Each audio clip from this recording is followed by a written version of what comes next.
সামনে পরীক্ষা কিভাবে নেবেন আপনাদের পরিকল্পনা কি? যদিও দেখতে পাচ্ছি যে প্রতিদিন সংক্রমণ হার বাড়ছে। না, এখন তো সংক্রমণের হার কমছে না, এই গত এক সপ্তাহ ধরে তো কমছে।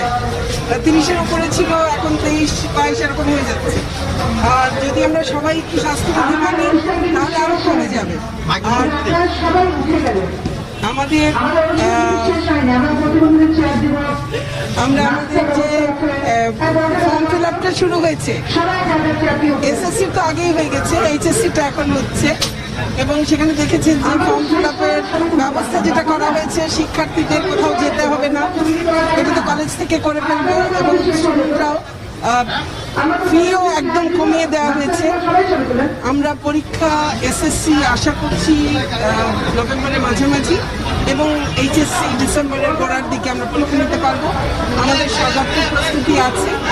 আর শিক্ষার্থীদের যে সংক্ষিপ্ত সিলেবাস দেওয়া হয়েছে, সেই সিলেবাসের উপরে এই নভেম্বরের আগ পর্যন্ত তাদেরকে সব অ্যাসাইনমেন্টগুলো দেওয়া হচ্ছে। আমাদের শিক্ষার্থীরা তারা যদি বাসায় বসে নিজে বইটা পড়ে এবং এই অ্যাসাইনমেন্টগুলো করে, তাহলে তাদের এই সংক্ষিপ্ত সিলেবাসের উপরে পুরোপুরি প্রস্তুতি নেওয়া সম্ভব।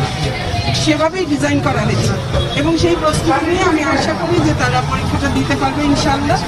আর যদি কোনো কারণে অনুকূল পরিস্থিতির সৃষ্টি তখনও না হয়, যেটা আমরা মনে করছি হবে, তার কারণ আমাদের অভিজ্ঞতা বলে গত বছরে সেই সময়টাতে সংক্রমণ অনেক কম ছিল। আর এখন তো টিকা দেওয়া হচ্ছে যেহেতু, কাজে আশা করি সেই সময় আমরা নিতে পারবো।